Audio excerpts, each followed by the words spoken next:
The state of Ohio is at the center of several legal battles with potential implications for 2020. It's one of the handful of U.S. states this year to pass legislation narrowing the window for legal abortion. And lawmakers have until June 15th to redraw Ohio's congressional map after a panel of judges found it was rigged in favor of Republicans. Joining me now is Ohio Republican Congressman Bill Johnson.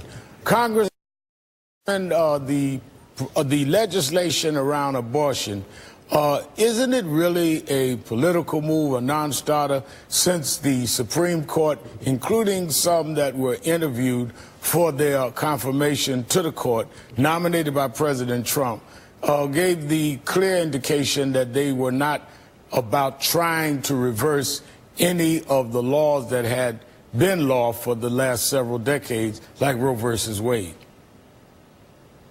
No, first of all, Reverend Sharpton, thanks for having me on today. No, I don't think that this is a political move at all. You bet. I don't think this is a political move at all. I think this is the people of the great state of Ohio speaking loud and clear that we value the sanctity of human life. I think this is what this is about.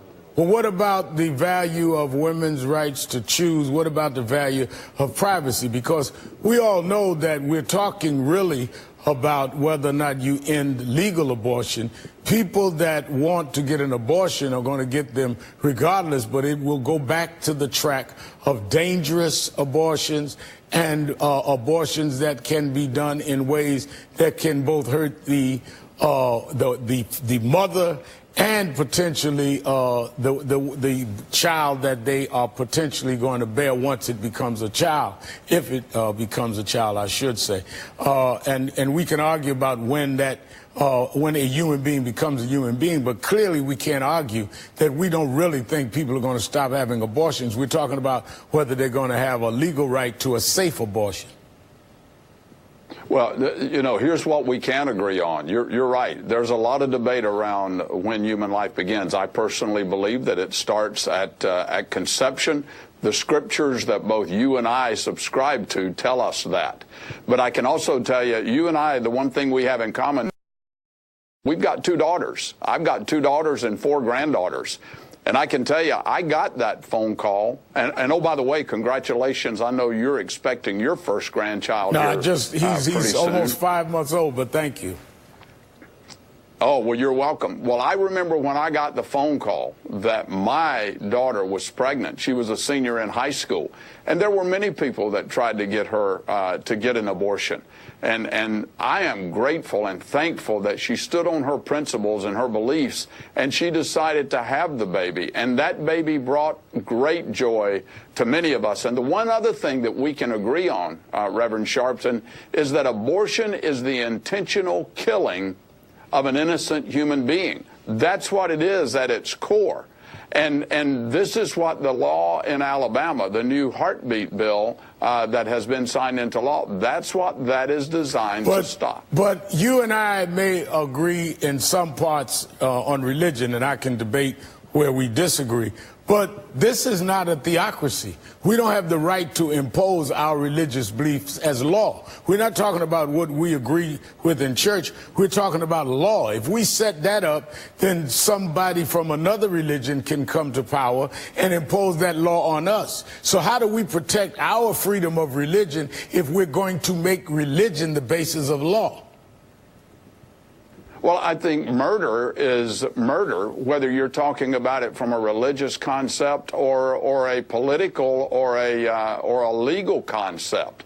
I believe that to be absolutely true. Take a look at the extreme cases. Well, if we're going to argue about when conception is, and you refer to the Bible, we are talking religion. Well, no, we're talking about the human experience. I mean, that's a physical thing. You brought up the Bible, Congressman. The Bible is a religious book. You're right.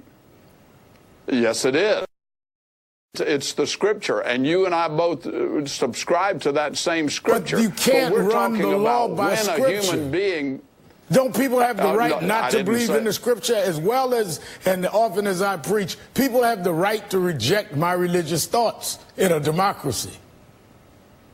Sure they do. But let's look at the extreme cases of New York and Virginia, Reverend. What about the case in New York, the law that has been passed there that allows an abortion right up until the moments just prior to birth?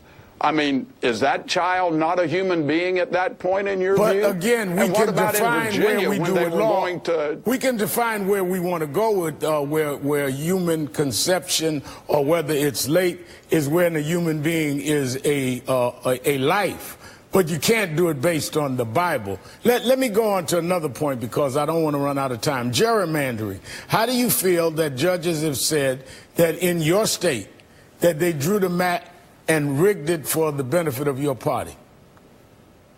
Well, I think the judges got it wrong in this case, because the lines that are currently existing in Ohio were drawn according to the Ohio Constitution, and it was passed by a legislature by the majority of both parties at the time. So I don't know how the judges came to that conclusion, but I remain hopeful that, and it is still under consideration, by the way, because it's been appealed to the Supreme Court. We'll see what the Supreme Court says, but I'm confident that we're going to get a stay at the Supreme Court, and we won't put the people of Ohio through a redistricting process 2 cycles in a row, because after the 2020 election, there's going to be a redistricting anyway. All right, after the 2020 census. There are a lot of people in Ohio I know that disagree, but let me give you some breaking news. A few minutes ago, your colleague, Republican Justin Amash of Michigan, became the first Republican to specifically say the president committed impeachable offenses after reading the Mueller report that investigated Russian interference in the 2016 election. He also goes on to say Attorney General Bill Barr deliberately misrepresented the Mueller report. First of all, what's your reaction to that? And he also said that most members of Congress haven't even read the Mueller report. What's your reaction to his statement, and have you read the Mueller report? I've read parts of the Mueller report. As you know, it is a long report. And I'm not going to comment on what Mr. Amash says. He is one voice among many. I can tell you that what the Mueller report found was that there was no collusion and no obstruction. And my Democrat colleagues can't seem to accept that. They're in denial. But you haven't even read the whole report. But how do you know if you haven't read the whole report? You said you haven't read it. It's a long report. Apparently, Attorney General Barr read the whole thing in less than 48 hours and came out with a summation that Congressman Amash, a Republican, is saying was deliberately distorted. Does Attorney General Barr know speed reading, and you don't, after weeks, read a report? Well, look, I'm not a constitutional lawyer. I didn't say I hadn't read the report. I said I've read a large part of the report. So I've read enough of the report to know that what the Attorney General said was there was no collusion and no obstruction. No, he said that we could not exonerate for obstruction. No, the Attorney General, people are concerned the Mueller report did not say it was no obstruction. It said that they could not exonerate the president. They clearly said that. To say you can't exonerate is not to say no. It's to say these are 10 examples, and you decide whether it's obstruction. He never exonerated them on obstruction. We can have different opinions. We can't have different facts. Sure. Well, let me ask you this. After $35 million in 2 years being spent on that report, do you think that if Robert Mueller had evidence of obstruction that he would not have found that conclusion? And the answer is after $35 million and he concluded there was no collusion, he would have come to the conclusion there was no obstruction. He didn't say that. On your premise, he should have said that exactly for the reasons you said. In fact, he spent all that money and couldn't exonerate. Speaks loudly to me. But thank you for being with me, Congressman Bill Johnson of Ohio. Thank you very much.